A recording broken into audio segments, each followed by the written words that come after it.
Time to get squishy.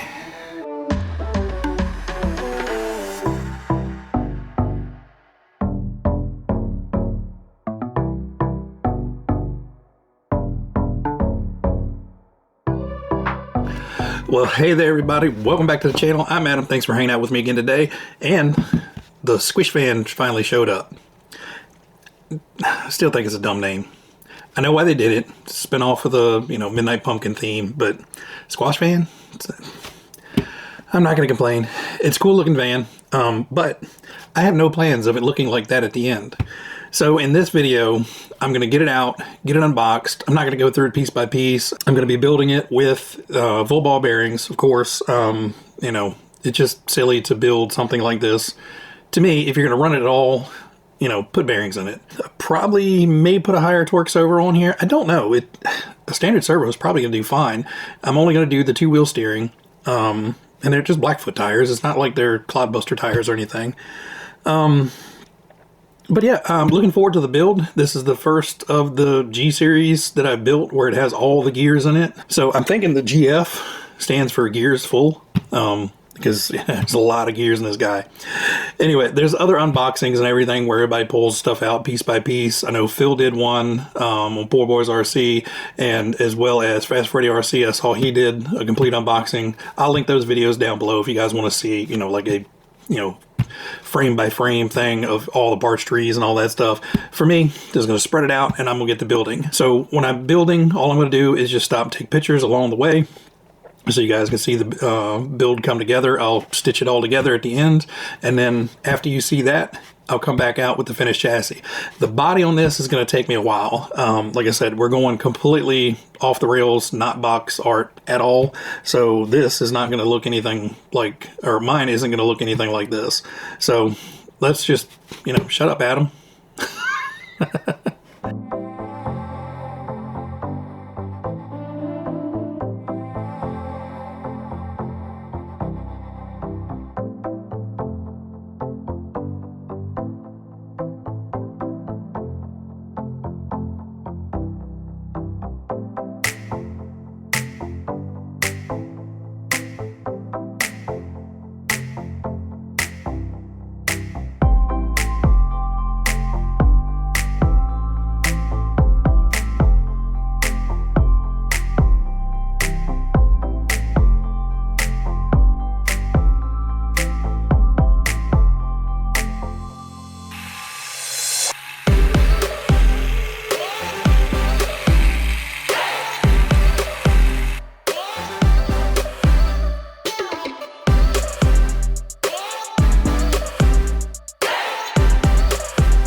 Well, all right, so we have the chassis all built. Everything went together really well. Don't really have any complaints. A couple of things that I question a little bit, but we'll cover that in a second. So, one thing I want to say is by getting this kit, you're going to get a lot of parts that may be used on other kits as well.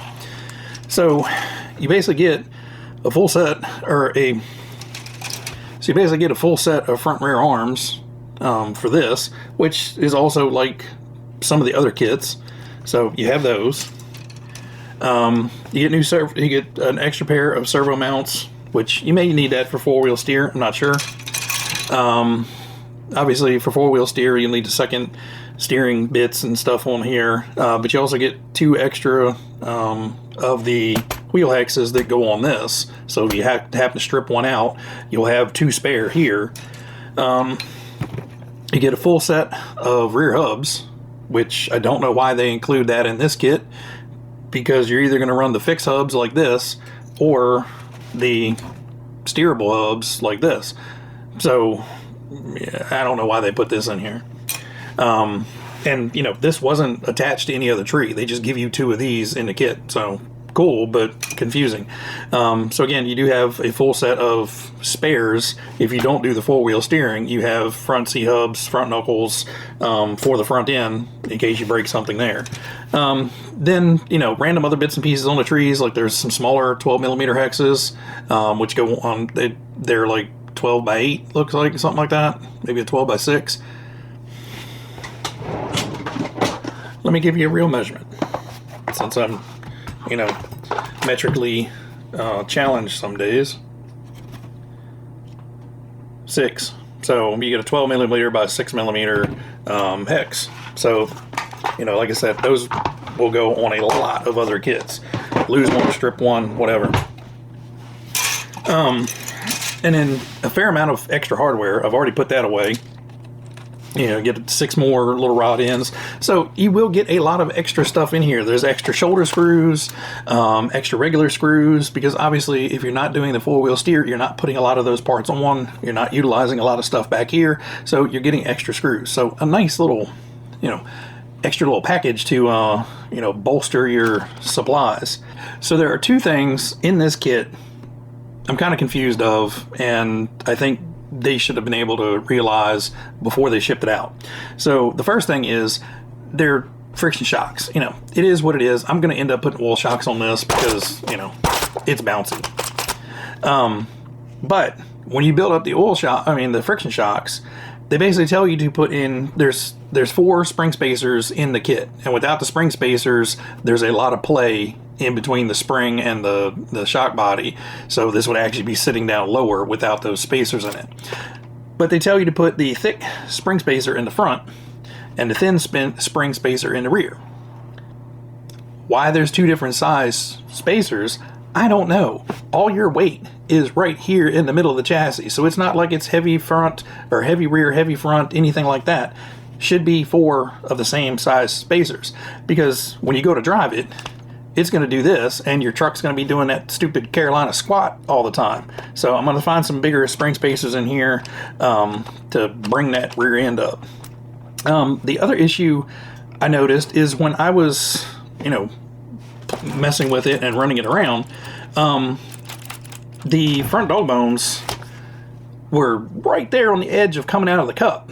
So like if this thing took a weird hit, dog bone's going to go flying out. And you know, it's the same thing with the rear.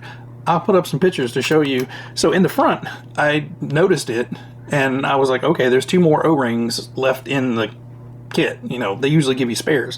So I went ahead and pulled the front apart, tipped the front end over, put a O-ring, because they tell you to put them on the inbound drive cups, so where it comes out of the transmission. But they don't tell you to put anything in the outer cups.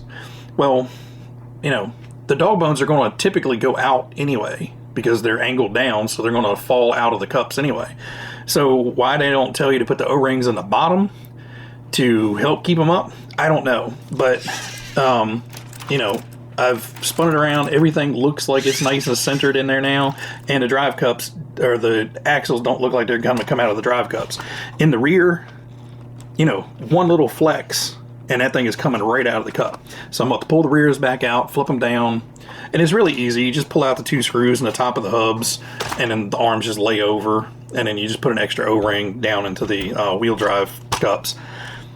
So that was an odd one. I don't understand, you know, why they use such short drive shafts in this. They give you an extra set of drive shafts. Maybe that's why they give you the extra set of drive shafts in here. Alright guys, so I've got to jump back into this video because I was wrong, I was right, I was confused. And rightfully so. So I'm probably somewhere in this video going to complain about the axles and the weird stuff going on with this. I did have the wrong upper links on the front. So the front was actually, the wheels were canted out a little bit. So I put the correct links on there, and I was able to pull out the little O-rings that I had in there for spacers, and now the front end works fine. It has full steering. The dog bones don't look like they're going to fall out or anything. Now, I was right that the rear end was messed up. So the correct links were on the rear. And as far as I can tell, everything else is correct. The links are right. You know, I can hold my phone up and, you know, we're at a nice 90-degree angle with the bench, with the tire. You know, they're not flexing in and out. So everything back here seems correct. The odd thing about this kit, it's four-wheel drive, 4. And you get 6 axles. You get 4 black axles and 2 silver axles. These guys right here. The silver ones here are 3 to 6 millimeters shorter than the black ones. Why these are in the kit, I don't know. Because when I had the silver ones in, the dog bones were on the very outside edge of the drive cups on the transmission. And you could literally twist it and pop the dog bone out of the drive cup. So I was like, okay, do I have the right arms on? I have the right arms on. Do I have the right links on? Looks like I have the right links on. Do I have the right hubs? The hubs are the same, best I can tell. So the only other thing was, okay, let's swap out the dog bones. Put the black ones in, works perfectly. I don't know why they put these in there. Maybe I did screw something up. I don't know. For you guys that have built them, Phil, Freddy, you know, whoever else has got theirs built already, drop it in the comments. Am I crazy? But, you know, it works really nice. You know, the black ones are up front. There's no binding. You know, you can fully compress the suspension, and, you know, everything is going. You get a little bit of clicking at full turn. And the same thing in the rear, you know, nice and smooth, both on and off. I don't know, you know, and honestly, it feels like they're a little snug, at full compression, but with these, they were popping out. I'll take snug over popping out, and I followed the instructions, I think. Anyway, back to the video. So with that out of the way, the only other recommendation I have for you guys is, you know, like I said, put ball bearings in it.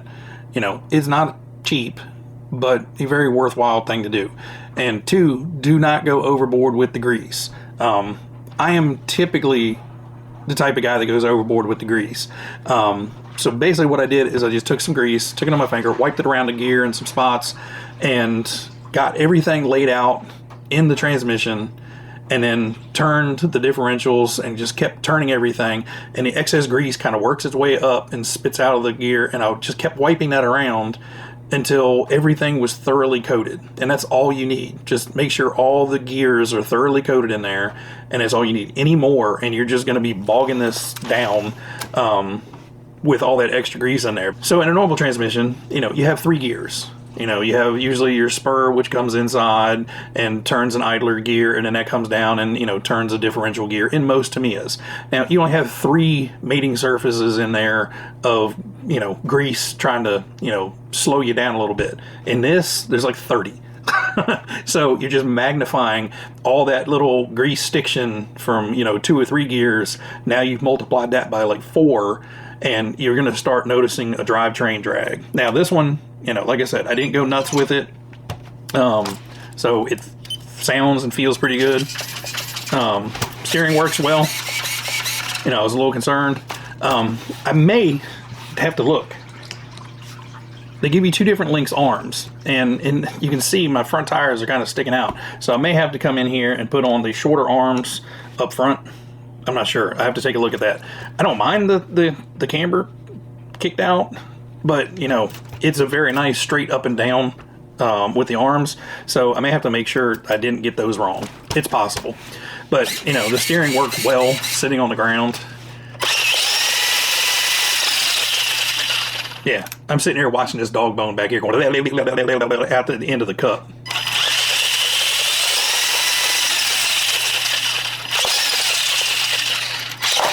Oh! Did you hear that? Yeah, that was the dog bone popping inside of the cup. That's not good. Oh, well, yeah, we popped out of the cup over here, and we're locked up. Yeah, that you need to fix. So, not only do you need an O-ring on the inbound drive cup, you need an O-ring on the axle side as well to keep that dog bone from popping out. Again, I looked in the manual, I did not see it. If I'm wrong, put it down in the comments, but I double checked and I did not see it telling you to put it there, and you only get 6 of the O-rings anyway, so you'll have to come up with your own O-ring and put that in there. But yeah, that's a dumb design there. So yeah, drive cups or axle issues, may need to fix that, especially in the rear, because that's where most of your weight's going to go. Spring spacer in the rear to, you know, equal it out, so you're not doing the California squat or the Carolina squat all the time. So yeah, the spring spacer issue, you know, having to put that back here, and I just pushed down on it again, and I could feel it clunk the axle back into the spot. So the spring spacer and the extra O-rings and the drive cups, definitely recommend those. But anyway, that's going to be it for today, guys. You know, I hope you guys like the little picture montage. I did get a little forgetful there at the end and forget to take some pictures, but, you know, you didn't really miss anything. It's stuff like body posts and a few random bits and pieces. I think I forgot to take pictures of the bumpers. Bumper is the same, front and rear. It's like skid plate and bumper combined.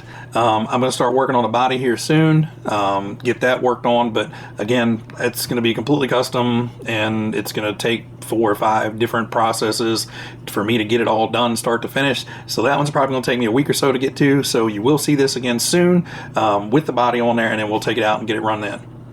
Alright guys, I hope you guys enjoyed the video. Sorry I spaced out a little bit there. You know, just talking, thinking, not playing anything out, you know, winging it like normal. Everybody out there, you guys be happy, be healthy, be safe, and I will catch you on the next one. See ya.